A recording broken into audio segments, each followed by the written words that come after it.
Daniel Safo. Monsieur Jean-Marie, merci pour la question. Je vais faire des révélations à travers cette question. Des révélations. Des révélations, je vous assure. Sourcé, j'espère. Vous savez, quand vous allez dans une table, sourcé, oui. Quand vous allez dans une table de négociation, chacun apporte quelque chose. Les Rwandais apportaient quelque chose, la RDC a apporté. Notre diplomatie a échoué, comme a dit notre ami. Quand j'ai suivi Raymond Tchibanda dans sa conférence de presse, je n'étais pas invité. J'ai vite pensé à Maître Nimi Maïdi Kangimbi, j'ai vite pensé à Pinga. Mais pourquoi? Parce qu'il a fait le tour. Non, faire le tour, ce n'est pas ça. On peut se promener pour ne rien récolter, pour ne rien gagner. On peut se promener, donner l'impression aux gens, j'aimerais être différent de Tambo Mwamba, qui n'a pas bien travaillé, moi je fais le tour, je vous donnerai des passeports. Ça, c'est rien. Ce que nous voulons, c'est la praxis. Le Congo a échoué dans sa diplomatie. Si moi j'étais le chef de l'État, je changerais Raymond Tchibanda, je mettrais une autre personne. Mais pour quelle raison? Je vous démontre, M. Jean-Marie Kassamba. Pour quelle raison? Regardez, lorsqu'on parle de la force naître, oui. Mais c'est la balkanisation du pays. C'est la balkanisation. De quelle manière? C'est les révélations que je vais vous faire maintenant. C'est la balkanisation du pays. De quelle manière? Les Hitler, le pays des 1000 collines, que nous appelons abusivement Kagame. Son vrai nom, c'est Hitler de l'Afrique centrale. Non, ça, c'est pas bien. Non, le comportement de Kagame... Non, il faut retirer. Bon, ça va, je retire, mais si je l'appelle Hitler... Merci. Non, c'est un chef de l'État. Hitler a voulu bien amener les Allemands en Pologne, en Roumanie, ensuite il y a eu des guerres. Il faut retirer, monsieur. Je retire, c'est un chef d'État, mais qui nous cause du tort. Oui, là, il faut... Ça, c'est votre analyse. Oui, j'en arrive. Voilà les révélations ressourcées. Pendant autant d'années, il y a eu ce qu'on appelle l'inondation démographique. Vous prenez tout au long de la frontière, n'est-ce pas, rwandaise et congolaise. Il y a eu, n'est-ce pas, l'inondation démographique. Cette inondation démographique, qui sont ceux-là? Ce sont les Tutsis qu'on retrouve là, dans cet espace-là. Pas seulement. J'en arrive, oui, mais comment? Pas seulement. Parce que les autochtones sont menacés. Ce qui fait que... C'est pourquoi je parle en termes de l'inondation démographique. Ça, vous n'allez pas me contredire, Jean-Marie. Cette inondation démographique, où vous trouverez la majorité sont Tutsis. Ces gens-là vont bénéficier de double nationalité.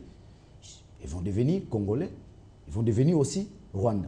Je vais maintenant arriver, n'est-ce pas, par rapport à cette démographie, inondation démographique. Kagame a réussi son coup. C'est-à-dire quoi?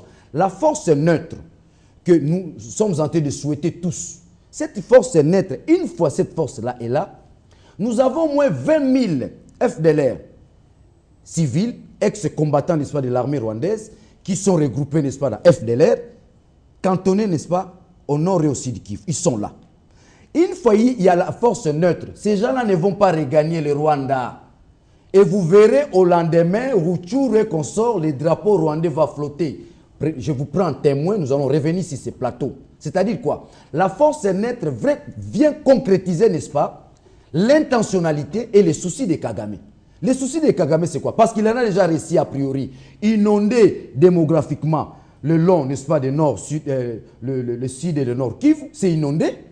Et maintenant, lorsque la force neutre va venir, est-ce que cette force neutre va commencer par permettre les Congolais à vivre dans la paix, c'est-à-dire faire retourner, n'est-ce pas, les FDLR? Mais on a parlé du mur, monsieur. J'en arrive. Vous parlez du mur, ça c'est un faux raisonnement. C'est ceux qui proposent le mur, c'est un faux raisonnement s'ils me suivent. Oui. Regardez, vous prenez le mur, mais vous ne tenez pas compte, n'est-ce pas, de l'inondation démographique. Et encore, dans les négociations, on n'a pas tenu compte comment, n'est-ce pas, faire retourner le FDLR. Aujourd'hui, nous, ce que nous devons chercher, c'est quoi? Pour que nous soyons en paix, il faut qu'on organise une conférence nationale souveraine au Rwanda, laquelle conférence pourra déboucher à ce qu'on se pose la question, comment faire retourner les FDLR? Chez eux. Chez eux. Aussi longtemps, les FDLR ne vont pas retourner, les choses traînent.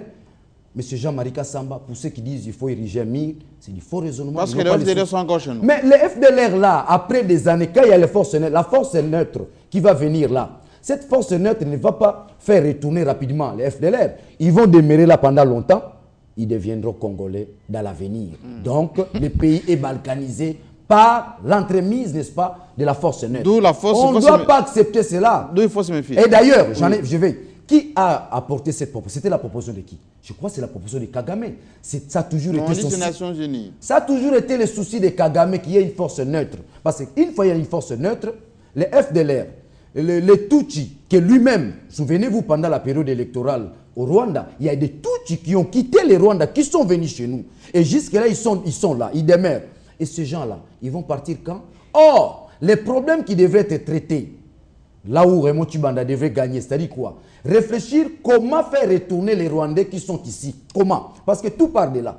Tout est parti de là. S'il faut partir d'un historique clair et net, les Kagame qui renverse Abiyarimana, ils se disent, notre pouvoir ne va pas traîner aussi longtemps que les FDLR sont, n'est-ce pas, en RDC. Ce monsieur-là veut pérenniser son pouvoir, là je ne retire pas, il veut pérenniser son pouvoir pour les grands malheurs des Congolais.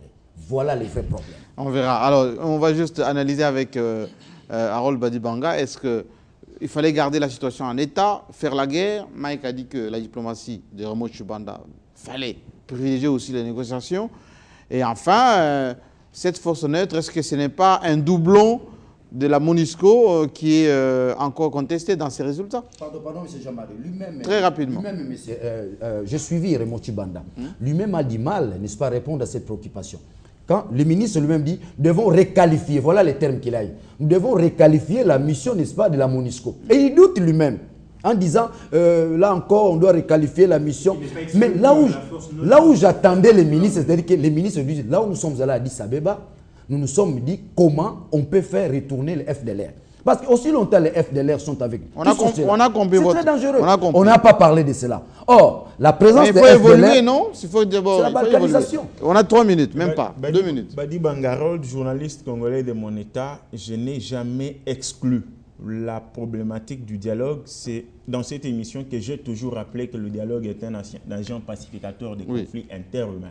Carotte et bâton. Ce dialogue ne doit pas exclure la force sur terrain, étant donné que la refondation de l'État et des forces armées de la République en dépendent. Si vous pas qu'Impera Bellum, qui veut la paix, prépare la guerre. Pendant qu'on dialogue là, on doit renforcer les forces armées de la République. C'est qui fait parce que Hutu et toutes les... En vue de faire mouche à quiconque viendrait se promener même en villégiature aux frontières de la RDC. Par rapport à Hutu et consorts qui soient il y a une révélation ici. Tout est venu d'un piège. Jean-Marie, je le dis sans crainte d'être contredit, on ne me contredira pas. Lequel le piège? Il ne s'agit pas des affrontements qui font que les FARDC fuient ces mutins-là.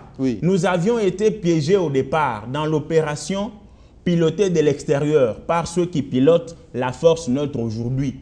Lorsqu'on a fait le brassage, il y a des militaires infiltrés qui, par la bonne foi des autorités RD congolaises, ont été nommés comme commandant de... S'il vous plaît, Mike. S'il vous plaît, Mike. S'il vous plaît, Mike. S'il vous plaît, Mike. S'il vous plaît, Mike. Tu dois me laisser parler. Peux-tu me laisser parler? Élégance oblige. Respectons les téléspectateurs. Respectons les téléspectateurs. S'il vous plaît. S'il vous plaît, Mike. Tu es obligé de me laisser finir, surtout que tu n'as pas la police du débat. Ces gens... S'il vous plaît, Mike. S'il vous plaît, Mike. S'il vous plaît, Mike. Je peux parler. Vous avez peur du contradictoire? Terminons. Vous me laissez finir ou pas? Qu'il me laisse finir. Il faut qu'on vous suive. Il se pose un problème. Les bonnes idées font toujours peur. Il se pose un problème. Il se pose un problème. Mike, respectez les téléspectateurs. Respectez les téléspectateurs. Respectez les téléspectateurs. Respectez les téléspectateurs.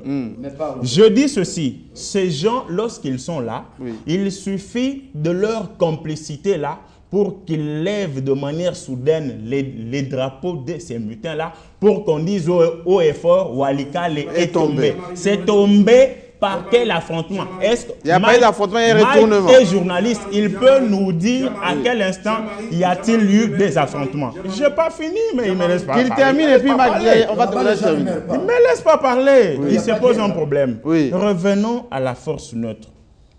Je voudrais bien... Mike, je peux finir, Mike. Je peux finir, Mike. Il nous reste une minute. Il nous reste une minute. Tolérance. Terminons. Je parle de la force neutre. Je voudrais bien nuancer les choses. Au départ, aucune force internationale faisant partie de la communauté internationale ne reconnaissait que le Rwanda agressait la République démocratique du Congo. Maintenant, c'est fait. Du moment que c'est fait, c'est une victoire.